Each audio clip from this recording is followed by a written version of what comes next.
لا الہ الا اللہ الحلیم الکریم سبحان اللہ رب العرش العظیم والحمد للہ رب العالمین والصلاة والسلام علی رسولہ الکریم وعلی آلہ واصحابہ اجمعین، اما بعد۔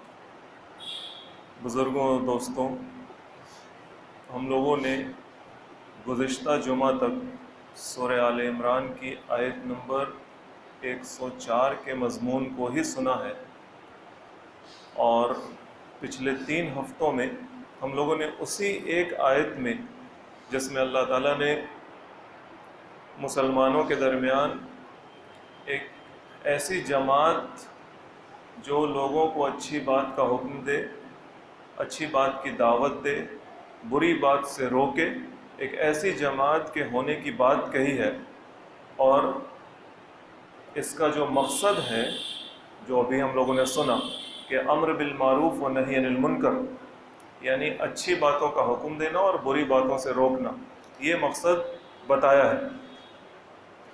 اس ایک آیت پر ہم لوگوں نے جماعت، مسلمانوں نے جو کوششیں کی، ایک جمعہ میں یہ سنا تھا کہ مسلمانوں نے اس حکم پر عمل کرنے کی کوشش کی، تو ان کوششوں کا کیا حاصل نکلا۔ پھر دوسرے جمعے میں ہم لوگوں نے ایک جماعت ہونی چاہیے، یہ حکم ہے اللہ کا اور رسول اللہ صلی اللہ علیہ وسلم کا حکم ہے، جماعت کے فوائد سنے تھے، اور یہ حکم ایسا نہیں ہے کہ جس کو نفل سمجھ کر ایک کان سے سنا جائے اور دوسرے کان سے اڑا دیا جائے، یا پھر مباح قسم کی کوئی چیز سمجھی جائے کہ ہاں ٹھیک ہے ہونا چاہیے لیکن ہم اس کے بنا بھی ایک اچھے مسلمان رہ سکتے ہیں، یہ حکم ایسا نہیں۔ اور پھر تیسرے ہفتے ہم لوگوں نے اسی آیت کے اگلے حصے پر، یعنی امر بالمعروف و نہی عن المنکر، اچھی باتوں کا حکم دینا، بری باتوں سے روکنا، جو اس جماعت کا مقصد ہوگا، اس پر تھوڑا گہرائی میں جا کر بات کو سمجھنے کی کوشش کی تھی کہ اللہ تعالیٰ کا یہ حکم بنا نظام حکومت کے عمل میں نہیں آ سکتا۔ اچھی بات صرف یہ نہیں ہوتی کہ کسی کو آپ نماز پڑھوا دیں اور ذرا نظر جھکوا کے سڑک پہ چلوا دیں، یا اس کو کسی عادت سے چھڑا دیں۔ معروفات صرف اتنے سے نہیں ہیں، اور منکرات صرف اتنے سے نہیں ہیں۔ معروف ہم لوگوں نے سنا تھا کہ سب سے بڑا معروف تو توحید ہے، اللہ کی بندگی ہے، اور منکر اسی کے بالمقابل شرک ہے، کفر ہے، اور یہ دونوں چیزیں ایک دوسرے کی ایسی ضد ہیں کہ پھر اس سے جڑی ہوئی تمام چیزیں اثر رکھتی۔ تو ان چیزوں کو دنیا میں، معروف کو دنیا میں قائم کرنے کے لیے طاقت کی ضرورت ہے، اور منکر سے روکنے کے لیے طاقت کی ضرورت ہے۔ اس کی بہت ساری مثالیں ہم لوگوں نے سنی تھیں۔ آج اس سے آگے کی آیات کے مضمون کو ملاحظہ فرمائیے۔ اعوذ باللہ من الشیطان الرجیم، بسم اللہ الرحمن الرحیم۔ وَلَا تَكُونُوا كَالَّذِينَ تَفَرَّقُوا وَاخْتَلَفُوا مِن بَعْدِ مَا جَاءَهُمُ الْبَيِّنَاتُ۔ اس حکم کے بعد، جماعت والے حکم کے بعد، اللہ تعالیٰ کہتے ہیں کہ تم ان لوگوں کی طرح مت ہو جانا جنہوں نے آپس میں تفرقہ کیا، اختلاف کیا، حالانکہ ان کے پاس جاءہم البینات، آ چکا تھا، واضح نشانیاں ان کے پاس آ چکی تھیں، صحیح بات ان تک پہنچ چکی تھی۔ اللہ تعالیٰ کیا چاہتا ہے، زندگی کیسی ہونی چاہیے، اللہ کا نبی کیا پیغام لے کر آیا ہے، انسانوں کا سماج کیسا ہونا چاہیے، یہ سب باتیں انہیں بتائی جا چکی تھیں، سمجھائی جا چکی تھیں، لیکن اس کے بعد بھی ان لوگوں نے کیا کیا؟ تفرقوا واختلفوا، اختلاف کیا اور فرقہ بندی کی۔ اللہ کے ساتھ، اللہ کے نبی کے ساتھ جو اللہ نے اپنے نبی کے ساتھ جو تعلیمات بھیجی، ان تعلیمات کو اپنے من مرضی کے مطابق، تفرقہ ہوتا کیسے؟ کسی بات پر جب لوگ نہیں جمع ہوتے تو اس کی 2 شکلیں ہیں۔ ایک شکل یہ ہے کہ نہیں جمع ہو رہے ہیں لیکن لڑ نہیں رہے ہیں، ایک دوسرے کے خیالات کو قبول کر رہے ہیں، ہاں بھائی ایک بات ہے، اس کو آپ نے یوں سمجھا یہ بھی صحیح ہے، اور اس کو انہوں نے یوں سمجھا یہ بھی صحیح ہے، یہ تو بہت اچھی بات ہے۔ اس طرح کے اختلافات لوگوں کے لیے فلیکسیبلٹی پیدا کرتے ہیں، دین پر چلنے کے مواقع پیدا کرتے ہیں۔ ہر مزاج کے لوگ، ہر ذہن کے لوگ، ہر سطح کے لوگ دین میں اپنے لیے جگہ پاتے ہیں۔ لیکن جب ان اختلافات کی بنیاد پر سر پھٹول ہونے لگے، ایک دوسرے کو اور غلط صرف اتنا ہی نہیں کہ غلط ہے، بلکہ اسے دین سے ہی باہر سمجھا جانے لگے، گمراہ سمجھ لیا جائے کہ راستہ بھٹک گئے، اب سیدھے راستے پر نہیں ہے، کافر اور مشرک سمجھ لیا جائے، تو یہ تفرقہ بازی، یہ فرقہ واریت کا جو رنگ چڑھ جاتا ہے، یہ پھر ایک نہیں رہنے دیتا۔ یہودیوں کا جو حال ہوا، عیسائیوں کا جو حال ہوا، اسی کی طرف اشارہ ہے۔ اللہ تعالیٰ کہہ رہے ہیں کہ تم ان لوگوں کی طرح مت ہو جانا جن کے پاس واضح نشانیاں آ چکی، لیکن اس کے باوجود ان لوگوں نے اختلافات کیے اور فرقہ واریت کا رنگ اپنے اوپر چڑھایا۔ وَأُولَٰئِكَ لَهُمْ عَذَابٌ عَظِيمٌ، اور نتیجہ کیا نکلا کہ یہ وہی لوگ ہیں جن کے لیے بہت بڑا عذاب ہے۔ اللہ کے دین کو پھاڑ دیا، اللہ کا دین آپ کے ہاتھ میں دیا اور آپ نے اللہ کا دین پھاڑ دیا۔ آپ سے مراد ہے وہ لوگ، اور جو کوئی بھی ایسا کرے۔ یوم تبیض وجوہ وتسود وجوہ، اب ذرا اس دن کو یاد کرو، قیامت کا دن، کہ جس دن کچھ چہرے روشن ہوں گے اور کچھ چہرے سیاہ ہوں گے، روشن چمک رہے ہوں گے اور کچھ چہرے چمک نہیں رہے ہوں گے، ان پر کالکھ پت گئی ہوگی، اس طرح کا ان کا حال ہوگا۔ فَأَمَّا الَّذِينَ اسْوَدَّتْ وُجُوهُهُمْ، پس جن لوگوں کے چہرے روشن ہوں گے، چمک رہے ہوں گے، جن لوگوں کے چہرے اسودت سیاہ ہوں گے، اکفرتم بعد ایمانکم، ان سے پوچھا جائے گا کہ کیا تم نے ایمان کے بعد کفر کیا؟ پیچھے سے وہ بات کو آپ یاد کیجئے، یہ سوال کیوں اٹھ رہا ہے؟ اللہ کی رسی کو مضبوطی سے پکڑو، آپس میں تفرقہ نہ کرو، یہ ہے اصل بات۔ اللہ کو تھامو، اللہ کے رسول تمہارے درمیان موجود ہیں، تم کیسے کفر کر سکتے ہو؟ یہ بات آئی تھی نا کہ جو اللہ کی سنے گا اور اللہ کا رسول تمہارے درمیان موجود ہے، یعنی اللہ اور رسول، ان دونوں کے رہتے ہوئے کیف تکفرون، تم کیسے کفر کر سکتے ہو؟ یہی بات ہے نا پچھلی آیات میں آ رہی ہے۔ اور اس کے بعد یہ بات کہ تم اللہ کی رسی کو مضبوطی سے تھامو، اس پہ ہم لوگوں نے احادیث بھی سنی تھی۔ اور اللہ کی رسی سے مراد اللہ کا دین، اللہ کا دیا ہوا نظام، اللہ کا کلام قرآن، ان چیزوں کو مضبوطی سے پکڑ لو، اللہ اور اس کے رسول صلی اللہ علیہ وسلم کی تعلیمات، اور جن ذرائع سے یہ حاصل ہوتی ہے، ظاہر ہے ان ذرائع کی بھی عزت و توقیر کرنی ہے۔ یہ چیز اگر کسی نے نہیں کی تو وہ ایمان کے بعد کفر کی راہ پر چلا۔ اگر کسی نے رسول صلی اللہ علیہ وسلم کی تعلیمات میں بھی من مرضی چلائی، یہ بات ہم پسند کرتے ہیں، یہ بات نہیں پسند کرتے۔ ہمارے عالم صاحب نے ہمیں یہ بتایا ہے، ہم یہی سنیں گے، یہی مانیں گے۔ کیسے ایسا ہوتا ہے؟ احادیث کی کتابیں مختلف حلقوں میں مختلف، وہ بخاری مسلم کے بعد والی مختلف حلقوں میں مختلف علماء نے اپنے طور پہ لکھی ہیں، اور ان حلقوں کے لوگ اپنی اپنی کتابوں کو پکڑے رہتے ہیں۔ محمد صلی اللہ علیہ وسلم کی حدیث اس کتاب میں ہے، نہیں سنیں گے، اس کتاب میں رہے گی تو سنیں گے۔ اور پھر اس کا لیول ہوتا ہے، ظاہر ہے اختلاف ہوتے ہیں، علماء کرام آپس میں ان چیزوں کے لیے بڑے علم کی ضرورت ہوتی ہے، تو جو بڑے علم والے ہیں انہوں نے ایک دوسرے پر نقد کی ہے، آپ بعد کے لوگ اس کو پڑھتے ہیں، سیکھتے ہیں اور جانتے ہیں کہ اچھا کس کی بات زیادہ بہتر ہے، کس کی بات مجھے سمجھ میں آ رہی ہے۔ اب بچوں کو لوری سنائی جاتی ہے نا، لولی بائی، تو اگر کسی آدمی کو بڑے ہونے کے بعد بھی بچوں کی لوری ماں جو اسے پالنے میں سناتی تھی وہی پسند ہے، اور بڑا ہو گیا پھر بھی وہی پسند ہے، ٹھیک ہے، اس کا مزاج اس کو وہی پسند ہے۔ لیکن اگر وہ یہ کہے کہ سب کوئی یہی سنے، نیند لانے کے لیے یہی سب سے اچھی چیز ہے، تو یہ اس کی غلطی۔ اس طرح سے لوگوں نے رسول اللہ صلی اللہ علیہ وسلم کی احادیث کو بھی، ویسی احادیث جن میں ویسی باتیں بتائی گئی ہیں جو ہلکی پھلکی ہیں، کم ذہن کے لوگوں کے سمجھانے کے لیے کچھ باتیں ہیں، اگر کسی عالم دین نے ایسی کسی کتاب کا مجموعہ تیار کیا، اس کتاب کو لوگ، اس میں کچھ ایسی حکایات موجود ہیں جس کو سن کر کم ذہن والے لوگ، کم علم والے لوگ یا جاہل ہی لوگ محسوس ہوتے ہیں، اچھا لگتا ہے۔ اب ان کے سامنے اگر کوئی اچھی حدیث کی کتاب پیش کی جائے تو وہ نہیں سننا چاہتے، وہ کہتے ہیں یہ ہماری نہیں ہے۔ اب دیکھیے ایک مثال آپ کو دیتے ہیں، ہمارے ہاں فرقہ ہے اور فرقہ ہی بن گیا ہے۔ گزشتہ جمعہ تو یہ بات آئی تھی کہ فرقے نہیں ہیں، لیکن لڑائی جھگڑے کی وجہ سے تو ایک دوسرے پر وہ فرقہ واریت ہی کا رنگ چڑھ گیا نا۔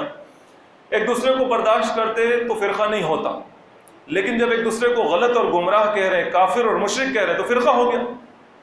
اس طرح سے دیکھیے حنفی مسلک کے اندر بریلوی اور دیوبندی، ایک حدیث ہم آپ سب خوب جانتے ہیں، کپڑے کے حوالے سے، کپڑا لمبا نہیں پہننا چاہیے، چاہے وہ پینٹ ہو، پاجامہ ہو، لنگی ہو، جبہ ہو، ٹخنے سے نیچے نہیں جانا چاہیے۔ یہ رسول اللہ صلی اللہ علیہ وسلم کی حدیث ہے، سب لوگ جانتے ہیں، سب لوگ مانتے ہیں۔ لیکن اس میں ایک حلقہ مسلمانوں کا یہ کہتا ہے کہ یہ حدیث تو ہے لیکن اس پہ عمل نہیں کریں گے۔ کیوں؟ کیونکہ بددین لوگ اس پہ عمل کرتے ہیں، یعنی ان کے حساب سے جو بددین ہے وہ چونکہ اس حدیث پر بہت نمایاں طور پر عمل کرتا ہے، اس کا پاجامہ بالکل یہاں اونچا رہتا ہے، لہٰذا ہم نہیں کریں گے ایسا، تو ان کے علماء لمبا پاجامہ پہنتے ہیں۔ آپ ہی کے ہاں ہیں سب، نظر گھما کے دیکھ لیجئے گا، کتاب میں بہت مشہور کتاب ہے فقہ کی، ان کے حلقے میں بہار شریعت، جب یہ بات مجھے پتہ چلی تھی تو تعجب ہوا تھا کہ حدیث رہتے ہوئے کوئی کیسے نہیں مان سکتا ہے، اور وہ بہت معروف حدیث ہے۔ تو ہم نے پتہ کیا، کتاب ڈھونڈی اور کتاب پڑھی اور اس میں یہ مسئلہ نکال کر دیکھا، کتاب کا نام ہم نے لے لیا بہار شریعت، یہی وجہ لکھی ہوئی۔ بددین، چونکہ وہابی دیوبندی بددین ہیں، لہٰذا وہ اس حدیث پر عمل کرتے ہیں نمایاں طور پر، ہمیں ان کے خلاف عمل کرنا ہے۔ حدیث ہو رسول اللہ صلی اللہ علیہ وسلم کی، ہم نہیں مانتے، کیونکہ ہمارے سینے پر، ہماری عقل پر تعصب کا رنگ چڑھ گیا ہے، ہم نہیں مانتے۔ تو یہ کیا ہے؟ یہ جو سوال ہے، اکفرتم بعد ایمانکم، ایمان لانے کے بعد تم کفر کرتے ہو، تم نے کفر کیا، اور چہرہ تو کالا ہو گیا، قیامت کے دن سیاہ ہو گیا۔ اس سے پوچھا جا رہا ہے کہ اللہ تھا، اللہ کے رسول تھے، اللہ کی کتاب تھی، رسول صلی اللہ علیہ وسلم کی تعلیمات تھی، ان کے ارشادات تھے، ان کا اسوہ تھا، پھر تم کیسے گمراہ ہو گئے؟ پھر تم کیسے کفر کی طرف چلے گئے؟ ساری چیزیں تمہارے سامنے موجود تھیں جو تمہیں ٹھیک رکھتی۔ اکفرتم بعد ایمانکم، کیا ایمان کے بعد تم نے کفر کیا؟ فذوقوا العذاب بما کنتم تکفرون، تو پھر جو تم نے کفر کیا ہے اس کی پاداش میں، اس کے نتیجے میں عذاب چکھو۔ وَأَمَّا الَّذِينَ بِيَضَّتْ وُجُوهُهُمْ، اور وہ لوگ کہ جن کے چہرے روشن ہوں گے، جنہوں نے اللہ کی سنی، اللہ کے رسول صلی اللہ علیہ وسلم کی سنی، بنا تعصب کے، آنکھ پر تعصب کا چشمہ نہیں چڑھایا۔ قرآن جاننے کا جو علمی طریقہ ہے، علمی طریقہ، اس طریقے پر قرآن سیکھا۔ کسی بھی عالم نے اگر علمی طریقے پر کسی بھی عالم نے، کسی بھی آدمی نے علمی طریقے پر قرآن سمجھایا تو سیکھیں گے۔ ہم یہ تھوڑی دیکھیں گے کہ فلاں سے فلاں کہہ رہا ہے اس لیے ہم نہیں دیکھیں گے، نہیں جانیں گے۔ جو لوگ اسلام سے ہٹے تھے، صحیح معنوں میں جن لوگوں نے گمراہی اختیار کی تھی، ان لوگوں کی قرآن کی تفسیر سے آج اور پہلے بھی علماء کرام نے فائدہ اٹھایا ہے، کیونکہ وہ اپنے فیلڈ میں، اب لغت میں اگر کوئی عربک ورڈز اس میں کوئی ماہر تھا تو اس کی تفسیر، حالانکہ وہ گمراہ تھا، حالانکہ وہ خارجی تھا، حالانکہ وہ معتزلی تھا، لیکن اس کی تفسیر سے لوگ فائدہ اٹھاتے ہیں آج بھی۔ لیکن چونکہ وہ 1000 سال پہلے کا تھا اس لیے اس کا گناہ دھل گیا، اور ابھی کے جو 100 سال کے اندر اگر کوئی ہو تو ہم تعصب کی وجہ سے اس کا نہیں سنتے، نہیں پڑھتے۔ قرآن علمی طور پر جاننے کا طریقہ کوئی بھی سمجھائے سیکھیے، رسول اللہ صلی اللہ علیہ وسلم کی احادیث کو علمی طور پر جاننے کا طریقہ، بس بخاری سے نکالا اور حدیث ہے، مسلم سے نکالا اور حدیث ہے، ایسے نہیں۔ اس بخاری اور مسلم سے نکال کر علمی طور پر حدیث سیکھنے کا جو طریقہ ہوتا ہے اس طریقے سے حدیث کو سیکھا تو پھر یہ ایمان پر رہے تو چہرہ روشن ہوا قیامت کے دن۔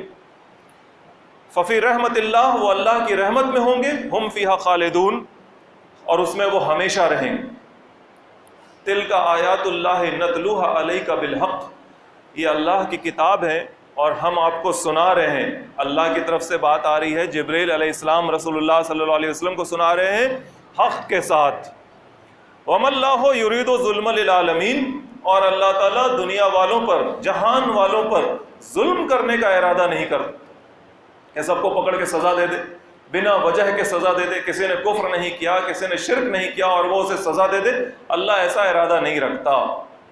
وَلِلَّهِ مَا فِي السَّمَاوَاتِ وَمَا فِي الْأَرْضِ، اور آسمانوں میں اور زمین پر جو کچھ بھی ہے وہ سب اللہ کے لیے ہے اور اللہ کا۔ وَإِلَى اللَّهِ تُرْجَعُ الْأُمُورُ، اور تمام کے تمام معاملات اللہ ہی کی طرف پلٹ کر جاتے ہیں، اللہ ہی کی طرف پلٹ کر جائیں گے، کوئی بچ نہیں سکتا، کوئی معاملہ اللہ کی نظر سے بچ نہیں سکتا۔ کسی نے دین کے ساتھ یہ رویہ اختیار کیا جو ابھی ہم لوگوں نے سنا، اس رویے کے بعد کوئی بچ نہیں سکتا اللہ کی نظر سے۔ وَإِلَى اللَّهِ تُرْجَعُ الْأُمُورُ، اللہ کی طرف ہی تمام کے تمام معاملات پلٹ کر جاتے ہیں۔ کنتم خیر امت اخرجت للناس، اے مسلمانوں تم بہترین امت ہو، تم بہترین گروہ ہو، تمہیں ایک مقصد دیا گیا ہے، تم امت ہو۔ امت کا مطلب کیا ہوتا ہے؟ با مقصد گروہ، ایک ایسا گروہ جس کا کوئی آبجیکٹو ہے، ہمیں وہاں تک پہنچنا ہے، ہمیں وہ کام کرنا ہے، وہ ہمارا آبجیکٹو ہے، یہی نہ ہوا، مقصد ہے، مقصد اللہ کے کلمے کو اس دنیا میں بلند کرنا، اللہ کے دین کو قائم کرنا، یہ ہے مقصد۔ من حیث المجموعی ہمارا اور آپ کا، صرف ذاتی زندگی میں مسلمان بن کر رہ جانا، نماز روزہ کر کے اپنے دل کو سکون پہنچا لینا، یہ ہمارا مجموعی مقصد نہیں ہے، مجموعی مقصد نہیں ہے یہ ہمارا مجموعی مقصد یہ ہے کہ ہم اللہ کے دین کے مطابق اس دنیا کو چلائیں، اللہ کے دین کا جھنڈا اس دنیا پر نصب کریں، لوگوں کو، ہر انسان کو شیطان کے چنگل سے آزاد کرائیں اور اس کو اس کے بنانے والے کے راستے پر لگائیں، اس کے لیے ماحول سازگار کریں، یہ ہمارا اور آپ کا مقصد ہے۔ اسی لیے ہم خیر امت ہیں۔ اللہ تعالیٰ کہہ رہا ہے کنتم خیر امت، تم بہترین امت ہو، اخرجت للناس تأمرون بالمعروف وتنہون عن المنکر وتؤمنون باللہ۔ پھر سے اسی بات کا اعادہ ہو رہا ہے، تم لوگوں کو اچھی بات کا حکم دیتے ہو اور بری باتوں سے روکتے ہو، وتؤمنون باللہ، تم اللہ پہ ایمان رکھتے ہو، اللہ پہ ایمان رکھتے ہو، اللہ پہ ایمان رکھتے ہو، تم بہترین امت ہو، تمہارا کام مقصد تاسیسی، تمہارا فاؤنڈنگ آبجیکٹو ہی یہی ہے، تمہیں کھڑا ہی کیا گیا ہے، تمہیں نکالا ہی گیا ہے اس لیے کہ تم اچھی بات کا حکم دو اور بری بات سے روکو۔ اور یہ اچھی بات کا حکم دینا اور بری بات سے روکنا، اس پر ہم لوگوں نے گزشتہ 3 ہفتوں میں تھوڑی تھوڑی باتیں سنی ہیں، بار بار ذہن میں تازہ کرنا چاہیے، چونکہ ہم اس بات کے اس لاجک سے دور ہیں کہ اچھی بات کا حکم دینا، بری بات سے روکنا بنا طاقت کے نہیں ہو سکتا، اور طاقت صرف بازو کی طاقت نہیں، یہ بھی ایک ٹرم بار بار آ رہا ہے، ایگزیکیوٹو پاور، قوت نافذہ، پولیس کی طاقت، ملٹری کی طاقت، حکومت کی طاقت، اس طاقت کے بنا اچھی بات کا حکم اور اچھی بات کا حکم نہیں دیا جا سکتا، بری باتوں سے نہیں روکا جا سکتا، کیونکہ اچھی بات صرف نماز روزہ نہیں ہے، صرف داڑھی ٹوپی نہیں ہے، اچھی بات صرف اتنی سی نہیں ہے، اتنا کر کے دنیا میں کیا ہو رہا ہے، کئی مثالیں ہم لوگوں کے سامنے آئی. آگے پھر یہ ٹرم تو آئے گا ہی، یہ قرآن کا معروف ٹرم ہے، امر بالمعروف و نہی عن المنکر. ہمارے اور آپ کے پیدا کیے جانے کا مقصد، اس عبادت کا یہی مطلب جو ہم اپنے مجموعی مقصد سے فراموش کر چکے ہیں، بھول چکے ہیں کہ ہم من حیث المجموعی یہ مقصد رکھتے ہیں. امت ہونے کے ناطے ہمارا یہ مقصد ہے، بار بار اس کو ذہن میں تازہ کرنا چاہیے. تم اللہ پہ ایمان رکھتے ہو. وَلَوْ آمَنَ أَهْلُ الْكِتَابِ لَكَانَ خَيْرًا لَهُمْ، اگر ایمان لے آتے اہل کتاب تو یہ ان کے لیے بہتر ہوتا. جو مدینہ میں ہیں محمد صلی اللہ علیہ وسلم، نجران کا عیسائی جو اس سورے کے شروع میں بات آئی وہاں سے لوگ آئے تھے، اور یہ مدینہ اس کے اعتراف میں جو یہودیوں کے قبائل ہیں، اور یہودیوں سے معاملہ زیادہ ہے کیونکہ جو مشرکین ہیں ان کو یہودی ہی ہینڈل کرتے ہیں. محمد صلی اللہ علیہ وسلم کے سامنے بھیجتے ہیں، سازشیں کرتے ہیں. اس وقت بھی کرتے تھے، آج بھی کرتے تھے. اس وقت کی سازشوں کا مقابلہ رسول اللہ صلی اللہ علیہ وسلم اور مسلمانوں نے کیا. آج بھی ان کی سازشیں ہیں، آج ان کی سازشوں کا مقابلہ ہم لوگ نہیں کر رہے. اس وقت مسلمانوں میں امیونٹی تھی اپنے ایمان کی وجہ سے، اپنے یقین کی وجہ سے، اللہ پر توکل کی وجہ سے، اور رسول اللہ صلی اللہ علیہ وسلم کے اسوے کی پیروی کی وجہ سے. یہودیوں کی سازشیں ناکام ہوتی تھیں، شیطان کی چالیں ناکام ہوتی تھیں. لیکن جیسے جیسے مسلمان نام لیوا مسلمان رہ گئے، نام لیوا مسلمان، انگریزی میں کہتے ہیں پریکٹسنگ مسلم، یعنی جو مسلمان اسلام پہ عمل کرنے کی کوشش کرتا ہے تو اس کے لیے ایک ٹرم آتا ہے پریکٹسنگ مسلم، مطلب یہ اسلام پر عمل کرتا ہے بھائی، اور باقی تو ہے مسلمان. تو ویسے ہی جب مسلمان نام کے صرف مسلمان رہ گئے تو وہ امیونٹی ختم ہو گئی. اب شیطان کی چالیں مسلمان پر اثر کرتی ہیں، یہودیوں کی چالیں مسلمانوں پہ اثر کرتی ہیں. دیکھیے آگے مثال آتی. وَلَوْ آمَنَ أَهْلُ الْكِتَابِ لَكَانَ خَيْرًا لَهُمْ، اگر یہ اہل کتاب ایمان لے آتے تو یہ ان کے لیے بہتر ہوتا. مِنْهُمُ الْمُؤْمِنُونَ وَأَكْثَرُهُمُ الْفَاسِقُونَ، اس میں سے کچھ ماننے والے ہیں. یہ جو یہود کے قبائل ہیں ان میں سے کچھ لوگ ہیں جو ماننے والے ہیں، مان جائیں گے، اور مان گئے. کچھ یہودی حضرات، عیسائیوں کا ایک طبقہ اور یہودیوں کا ایک بڑا طبقہ مسلمان تو ہو ہی گیا تھا، لیکن وَأَكْثَرُهُمُ الْفَاسِقُونَ، زیادہ تر اس میں اللہ کی نافرمانی کرنے والے ہیں، زیادہ تر لوگ اللہ کی اطاعت سے نکلنے والے ہیں. انہوں نے اپنے رسول کو، موسیٰ علیہ السلام کو نہیں چھوڑا، ان کو تکلیف دی، ان کو پریشان کیا ان کی موجودگی میں. لما توزوننی وقد تعلمون انی رسول اللہ علیکم، ان کو کہنا پڑا یا قومی، اے میرے قوم، لما توزوننی، تم مجھے تکلیف کیوں دیتے ہو جبکہ جانتے ہو تم کہ ہم اللہ کے رسول ہیں تمہاری طرف. تو موسیٰ علیہ السلام کی زبان سے یہ نکلا، ان کو کہنا پڑ گیا کہ اے میرے قوم کے لوگوں تم مجھے کیوں تکلیف دیتے ہو. تو یہ وہ لوگ ہیں. لن یضروکم الا اذی، اے محمد صلی اللہ علیہ وسلم اور اے مسلمانوں، یہ لوگ آپ کا نقصان نہیں کر پائیں گے مگر تھوڑی تکلیف دے دیں گے. کوئی بڑا کارنامہ نہیں کر پائیں، نہیں کر پائے. کوشش کی جنگ خندق میں مدینہ کو برباد کر دینے کی، لیکن اس کوشش میں کامیاب نہیں ہو پائے. مسلمانوں کی طرف سے بچاؤ ہوا، ایک مسلمان نے دماغ لگایا اور یہودیوں کو اور عرب کے مشرکین کو آپس میں شک و شبہ میں مبتلا کر دیا تاکہ مسلمانوں پر پیچھے سے عقب سے حملہ نہ ہو سکے. کوششیں کی یہودیوں نے، بھیجا مسلمان بن جاؤ صبح اور شام کافر بن جاؤ اور کہو کہ یہ لوگ اچھے نہیں ہیں. ہم تو گئے تھے محمد کے پاس صلی اللہ علیہ وسلم اور ان کے ساتھیوں کے پاس، مان گئے تھے، لیکن پھر دیکھا کہ یہ ویسے نہیں ہے جیسا یہ کہتے ہیں. یہ شک پیدا کرنے کی کوشش کی تھی ان لوگوں نے، لیکن اس میں کامیاب نہیں ہوئے. محمد صلی اللہ علیہ وسلم کی جو جماعت تھی وہ اور مضبوط سے مضبوط تر ہو گئی. تو ہزارہ کوششیں ان لوگوں نے کی لیکن وہ نقصان نہیں پہنچا پائے. وہ وقتی طور پہ کچھ ہوتا ہے. لن یضروکم الا اذی، یہ آپ کو تکلیف نہیں پہنچا پائیں گے، بس تھوڑی تکلیف. وَإِن يُقَاتِلُوكُمْ يُوَلُّوكُمُ الْأَدْبَارَ، اور اگر آپ ان سے لڑیں سامنے سامنے تلوار، تو پھر یہ آپ کو پیٹھ دکھا دیں گے. یہ بزدل ہیں، پیٹھ دکھا دیں گے. ثُمَّ لَا يُنصَرُونَ، اور پھر ان کی کوئی مدد نہیں ہوگی. یہودیوں کے بارے میں کہا جا رہا ہے ضُرِبَتْ عَلَيْهِمُ الذِّلَّةُ أَيْنَمَا سُخِفُوا، یہ جہاں کہیں بھی رہیں گے ان کے اوپر ذلت تھوپ دی گئی ہے. الا بحبل من اللہ وحبل من الناس، بس یہی کہ کہیں اللہ تعالیٰ کی طرف سے کچھ ان کو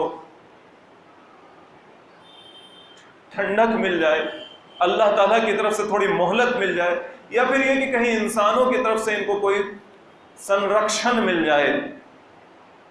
وباؤ بغضب من اللہ، اور یہ اللہ کا غضب، اللہ کا غصہ لے کر لوٹے ہیں. کہاں سے لوٹے ہیں؟ اپنی زندگی میں. وَضُرِبَتْ عَلَيْهِمُ الْمَسْكَنَةُ، ان کے اوپر مسکنت تھوپ دی گئی ہے اللہ کی طرف سے. یہ اپنے پیر پر کھڑے نہیں ہوں گے، ہمیشہ محکوم، ہمیشہ محتاج رہیں گے. ذَلِكَ بِأَنَّهُمْ كَانُوا يَكْفُرُونَ بِآيَاتِ اللَّهِ، ایسا کیوں ہے؟ ایسا اس لیے ہے کہ انہوں نے اللہ کی آیات کا انکار کیا.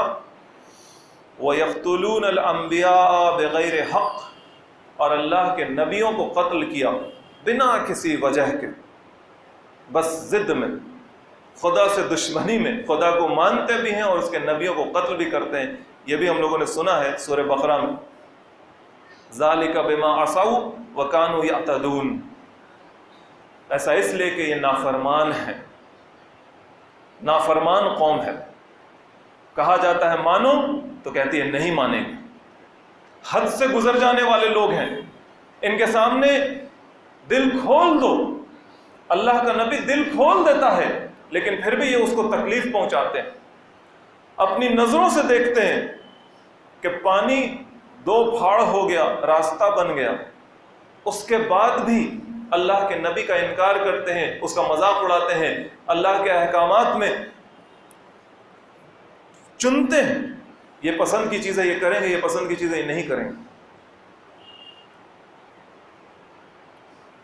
یہ آیت رسول اللہ صلی اللہ علیہ وسلم کے زمانے میں نازل ہوئی ہے نا، قرآن کی آیات ہیں، انہی پر نازل ہوئی ہیں. اور اس وقت یہودیوں کا یہ حال تھا. مدینہ میں 3 بڑے قبیلے تھے یہودیوں کے،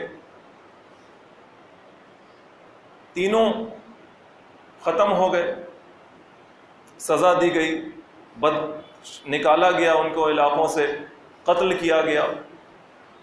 مدینہ سے باہر جو ان کی گڑھی تھی خیبر کا، وہ اپنے جانتے ہی ہیں کہ حضرت علی رضی اللہ تعالیٰ عنہ کے ذریعے کیسے خیبر کی فتح ہوئی. عرب کا جو جزیرہ نما عرب ہے، پیننسولا عرب کا، وہاں سے یہ یہودی و عیسائی نکال دیے گئے. پھر کہیں ان یہودیوں کو خصوصاً ٹھکانہ نہیں ملا. ان کی تاریخ کئی بار ہم لوگوں نے سنی ہے. ابراہیم علیہ السلام کی اولاد ہے نا، یعقوب علیہ السلام کی، وہ عراق سے نکلے، فلسطین میں آباد ہوئے، پھر مصر گئے، مصر سے واپس فلسطین میں آئے موسیٰ علیہ السلام کے ساتھ، پھر وہاں حکومتیں قائم کی، سلیمان علیہ السلام، داؤد علیہ السلام.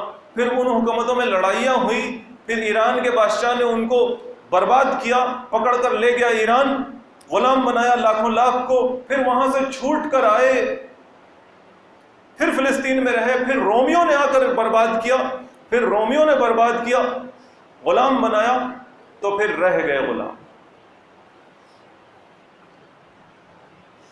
پھر عیسائیوں نے، یعنی رومی جب عیسائی ہو گئے تو انہوں نے ان کو غلام بنا کر رکھا. سانس لینے کی مہلت انہیں کب ملی؟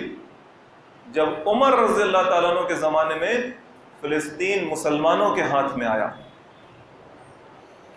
وہ مشہور واقعہ، حضرت عمر رضی اللہ تعالیٰ عنہ کو وہاں کے عیسائی حکومت نے چابی دی، ایگریمنٹ ہوا، لیکن ایک بات لکھوائی اس نے کہ یہاں یہودیوں کو بسنے نہیں دیجیے گا.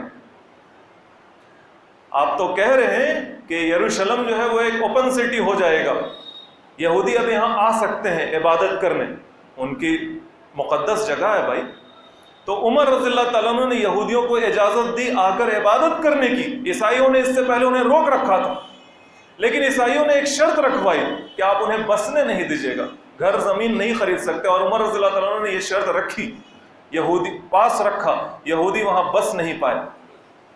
اس وقت سے لے کر 1923 تک مسلمانوں کا قبضہ رہا، خلافت عثمانیہ کا قبضہ رہا.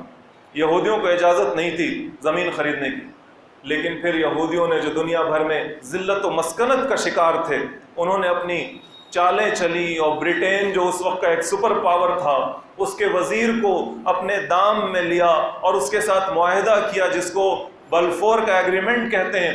وہاں جو فارن منسٹر تھا اس کے ساتھ، برطانوی حکومت کے ساتھ، کہ ہم لوگ تمہیں پیسہ دیں گے. ورلڈ وار ہے فرسٹ، ترکی سے لڑ رہے ہو، جرمنی سے لڑ رہے ہو، آسٹریا سے لڑ رہے ہو، ہم پیسہ دیں گے، جیت جاؤ گے تو ہمیں فلسطین میں آباد ہونے دینا، زمین خریدنے دینا. جیت گئے. ترکی ہار گیا، اور اس کے بعد سے انہوں نے زمینیں خریدنے شروع کی، اور مسلمان زیادہ پیسہ کو مل رہی ہے، یہ بات پہلے بھی آ چکی ہے. مسلمانوں نے زمین بیچی فلسطین میں، اور انہوں نے اپنی زمینیں خرید کر 1948 میں اعلان کر دیا کہ ہم ایک ملک ہیں. اسرائیل ہمارا نام ہے، پرانا والا یعقوب علیہ السلام کے جو لقب تھا اسرائیل. ہماری جو حکومت پہلے قائم ہوئی تھی اسرائیل نام سے، وہی اسرائیل ہم پھر سے قائم کر رہے ہیں. لڑائی ہوئی ہم سے اور ان سے 1948 1949 1948-49. وہ قوم جس پر مسکنت و ذلت اللہ کی طرف سے ہے، وہ ہمیں ہرا دیتی ہے. 1956 میں پھر وہ قوم جس پر مسکنت و ذلت سوار ہے اللہ کی طرف سے، وہ ہم مسلمانوں کو پھر ہرا دیتی. پھر 1967 میں لڑائی ہوتی ہے، پھر وہ قوم جس پر مسکنت و ذلت سوار ہے اللہ کی طرف سے، وہ ہم سب کو، ادھر سیریا، ادھر مصر، ادھر جارڈن، ادھر سعودی، سب کو، لبنان کو، سب کو ملا جلا کے ہرا دیتی. پھر 1973، آج دیکھیے نا 6 اکتوبر ہے، 1973 کا 6 اکتوبر یہودیوں کا خاص دن تھا، عبادت کا دن. وہ شاید یوم کپور کہلاتا ہے، توبے والا دن، سال میں ایک بار ہوتا ہے. وہ 1973 کو 6 اکتوبر ہی کو پڑا تھا. مسلمانوں نے پلان کیا، ایجپٹ کی حکومت نے، سیریا کی حکومت نے، اور بھی بار بار یہ ہمیں ہرا دیتا ہے. اس بار ہم اسے اس کے چھٹی والے دن ہی ہرا دیتے ہیں. مسلمانوں نے پلان کیا کہ آج یہودی عبادت کرے گا. یہودی عبادت کے دن لڑتا جھگڑتا نہیں ہے، کچھ بھی نہیں کرتا، فریج تک اپنے ہاتھ سے نہیں کھولتا سبت کے دن، سیٹرڈے کو. لیکن وہ 6 اکتوبر 1973 یوم کپور تھا. وہ سیٹرڈے نہیں تھا، وہ اس کے توبہ کا دن تھا. اس دن بھی وہ کوئی کام نہیں کریں گے، سب عبادت میں لگے رہیں گے. بڑا اچھا پلان کیا ہم نے اور آپ نے. اس میں بھی پٹا گئے. اس میں بھی وہ قوم جس پر اللہ تعالیٰ کی طرف سے ذلت اور مسکنت سوار ہے، سنا نا آپ نے ابھی قرآن کی آیات ہے، اس نے ہمیں اور آپ کو پیٹ دیا. مکہ مدینہ والی قوم کو پیٹ دیا. پھر 1982 میں پیٹا، پھر سن 2006 میں پیٹا، اور پھر فلسطین کے اندر تو آج تک پیٹتے رہتے ہیں. کیا بات ہے کہ جس پر اللہ تعالیٰ کی طرف سے مسکنت اور ذلت سوار ہے، قرآن کی آیات ہیں، غلط تو نہیں ہو سکتی، لیکن دنیا میں وہ ہمیں پیٹ رہا ہے. مطلب یہ کہ ہم اس سے بھی زیادہ گئے گزرے ہیں. سیدھی سی بات، ہم اس سے بھی زیادہ گئے گزرے ہیں. تبھی تو وہ کہ جس پر اللہ کی طرف سے مسکنت اور ذلت تھوپ دی گئی، وہ ہمیں پیٹ رہی ہے، وہ قوم ہمیں پیٹ رہی ہے. ہم اس سے بھی زیادہ گئے گزرے ہیں. اس کے علاوہ کوئی اور وجہ ہے ہی نہیں، کوئی وجہ نہیں. جب ایک شودر چھتریے کو پیٹے گا تو اس کا مطلب یہ کہ شودر کے پاس طاقت زیادہ ہے، اور چھتریے جو تلوار والی قوم مانی جاتی تھی وہ کمزور ہو گئی. یہی بات ہے نا. ہمارے ہندو بھائیوں کے ورن ویوستھا میں شودر چھتریہ ہوتا ہے نا، اوپر میں برہما جی کے سر سے برہمن پیدا ہوا، اس کے بازو سے چھتریہ پیدا ہوا ہے لڑنے والی قوم، اس کے پیٹ سے ویش پیدا ہوا ہے، اس کے پیر سے شودر پیدا ہوا ہے، ایک دم سب سے نیچے گیا گزرا انسانوں میں جس کو شودر کہتے ہیں، اور یہ بازو والی قوم چھتریہ راجپوت۔ تو جب چھتریہ کو شودر پیٹ رہا ہے مطلب کیا ہے؟ مطلب یہ ہے کہ شودر کے پاس طاقت ہے، چاہے اس کو کتاب میں لکھ دیا جائے کہ یہ پیر سے پیدا ہوا ہے اور نیچ ہے، چلے تو جگہ پر جھاڑو پڑنی چاہیے، زمین پر تھوک نہیں سکتا، یہی سب ہے نا کہانیاں۔ وہ پیٹے اگر چھتریہ کو تو کیا ہے؟ چھتریہ کے ختم ہو گیا، نام رہ گیا اور کچھ ہے نہیں اس کے پاس، وہ اوصاف نہیں ہے۔ تو ویسے ہی جب وہ قوم جس پر ذلت و مسکنت سوار ہے اللہ کی طرف سے، وہ قوم اس قوم کو پیٹ رہی ہے جو مکہ مدینہ والی قوم ہے، ہم اور آپ، تو اس کا مطلب یہ کہ ہم اس سے بھی زیادہ ذلت و مسکنت سے ہمکنار ہو چکے ہیں اپنے ہاتھوں۔ اللہ کی طرف سے تو اسی وقت ہوتا ہے جب ہم خود نہیں کرتے۔ وآخر دعوانا ان الحمد للہ رب العالمین۔